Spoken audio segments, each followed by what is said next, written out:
माँ के आंसू। राधा बहन का इकलौता बेटा अमेरिका में रहता था। एक दिन राधा बहन का किराएदार कहता है, अरे माँ जी अकेली बैठी रहती हैं, बेटे के पास क्यों नहीं चली जाती? अरे कैसे चली जाऊं, नई नई शादी हुई है। अभी तो थोड़ा बहू के साथ समय बिताएगा, तभी तो दोनों के बीच समझ बढ़ेगी ना। अरे कैसी बात कर रही हैं माँ जी, समझ बढ़ाने के लिए 5 साल काफी होते हैं। 5 साल की शादी को कोई नई शादी नहीं कहता। हाँ वो तो है। आया था पिछले साल उसका फोन, पूछ रहा था कैसी हो, पर अब तो काफी साल हो गए, कोई फोन भी नहीं आता। तभी फोन की बेल बजती है। लो 100 साल की उम्र है, आ गया मेरे मयंक का फोन। अच्छा, कैसे पता कि ये फोन उसी का है? अरे कैसे पता नहीं चलेगा, माँ हूँ मैं। अरे रहने दो माँ जी, 1 साल से जिसका फोन नहीं आएगा वो अब क्या करेगा? होता भी वही है। फोन पर मयंक है। कैसी हो माँ? अरे बेटा, तेरी आवाज सुन ली, अब तो मौत भी क्यों ना आ जाए, बहुत याद आती है बेटा। माँ मैं वो ऑफिस में था। अच्छा माँ, वो रीना बोल रही थी कि तुम अकेली रहती हो इंडिया में, वो ठीक नहीं है। अब बुजुर्ग भी तो हो रही हो, अकेले पकाना खिलाना। वो चाह रही है कि अब तुम यहीं आ जाओ, हम लोग साथ रहते हैं ना। राधा बहन की आंख से पानी गिरने लगता है। वो कुछ नहीं बोल पाती। माँ, हेलो, सुन रही हो ना माँ? हाँ बेटा, तेरे साथ रहूंगी, सुबह शाम तुझे देखूंगी, और क्या जीवन में है तेरे पापा के जाने के बाद। तभी बीच में बेटा माँ को रोक देता है। हाँ हाँ ठीक है माँ, तो मैं आता हूँ अगले हफ्ते तुम्हें लेने के लिए। राधा बहन को तो मानो बुढ़ापे में किसी ने पंख दे दिए हो। उड़ी जा रही थी पूरे मोहल्ले में। अरे वो मयंक आ रहा है, अब तो अमेरिका जा रही हूँ मैं, वहीं रहूंगी। अच्छा है मौसी, आपका जीवन देखकर तो मुझे भी रोना आ जाता था। कोई बात नहीं मौसी, देर से ही सही सब अच्छा होने वाला है अब। राधा बहन दौड़ दौड़ कर सामान ला रही थी। अरे इतना सामान तो 2 साल में भी कभी नहीं खरीदा जो 2 दिन में लिए जा रही हो मौसी। अरे बेटा आ रहा है ना अमेरिका से। अच्छा अच्छा, तो पकवान बनाने की तैयारी चल रही है? हाँ बिल्कुल, उसको बेसन के लड्डू बहुत पसंद है।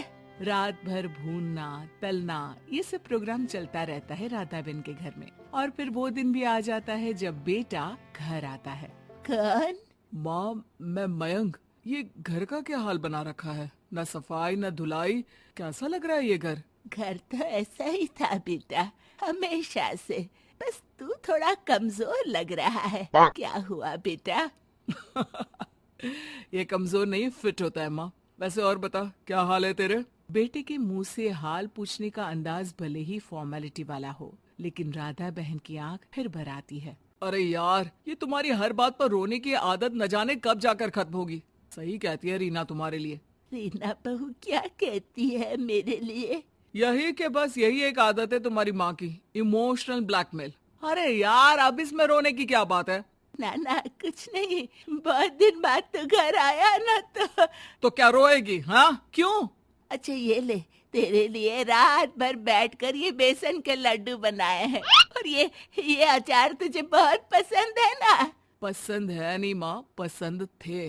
अब तो फिटनेस के लिए ये सारी फालतू चीजें मैं खाता भी नहीं हूँ। ये फालतू चीजें खाकर ही तो तू बड़ा हुआ है बेटा। अब रहने दे माँ, क्या क्या खिलाकर बड़ा किया है, मुंह मत खुलवा। कौन देशी घी में शक्कर डालकर पराठे के साथ खाता है? वो तो तुझे पसंद थे ना बेटा, तभी तो बनाती थी, नहीं बनाती थी तो रोता था तू। अरे तो रोने देती ना माँ, अब सारी समस्या उसी खाने से है शरीर में। वो तो भला हो रीना का, जो हेल्दी डाइट देकर सब मेंटेन कर रही है। राधा बहन बेटे की आने की खुशी में इतनी दीवानी थी कि उसे बेटे के बात का अंदाज और लहजा समझ में नहीं आ रहा था। अच्छा अच्छा रुक, पालक वाली दाल बना देती हूँ। रहने दे माँ, मैं होटल से ऑर्डर कर देता हूँ। इतने साल बाद होटल का खाना, माँ के खाने की याद नहीं आती थी। अरे माँ, फिर इमोशनल डायलॉग, प्लीज माँ। अच्छा सुन, बहुत कम वक्त है हम लोगों के पास, जल्दी जल्दी सारी पैकिंग कर ले। और हाँ, इस घर को बेचना होगा। कैसी बात कर रहा है? तेरे पापा और मैंने एक एक पाई जोड़कर इस मकान को बनाया था। हाँ पर तू जा रही है ना, फिर कौन मेंटेन करेगा? कैसे क्या होगा माँ, मैं तो अब इंडिया आऊंगा भी नहीं। बेटा तो सो जाता है, लेकिन माँ घर का एक एक कोना घूम घूम कर देखती है। सही बात है, क्यों मोह माया जोड़ रही हूँ मैं इस घर से? आखिर बेटे के साथ रहना ही तो होता है हर माँ बाप को, लेकिन इनकी यादें हर एक कोने में है। खैर, औने पौने दामों में घर को बेच बेटा और माँ एयरपोर्ट के लिए रवाना हो जाते हैं। माँ यहीं बैठ, मैं अभी आया। नहीं नहीं बेटा, मैं साथ रहूंगी, पहली दफा आ रही हूँ ना। अरे माँ, टिकट, बोर्डिंग, सामान, चेक इन, 10 काम है, करके आ रहा हूँ ना। ठीक है, जल्दी आ जाना, यहाँ घबराहट होती रहेगी। बेटा माँ को समझाकर चला जाता है। माँ बैठी रह जाती है, लेकिन बेटा आता ही नहीं। एयरपोर्ट के लोग बताते हैं कि इस नाम का लड़का तो कब का अमेरिका की फ्लाइट लेकर उड़ चुका है। माँ किसी तरह अपने बीके हुए मकान में ही आ जाती है। मुझे कुछ दिन रहने दो, पता नहीं क्या हुआ, हो सकता है कोई मजबूरी हो बेटे की। नया मकान मालिक कहता है। अरे माँ जी, कमरा तो मैं आपको दे दूं, पर भाड़े का क्या? पति की पेंशन भी है भैया। ठीक है, आप आराम से रहिए, लेकिन एक बात बताइए, आप किसी रिश्तेदार के घर क्यों नहीं चली जाती? अरे कैसी बात कर रहे हैं आप? मेरा बेटा कभी भी आ सकता है, अगर मैं उसे यहाँ नहीं मिली तो।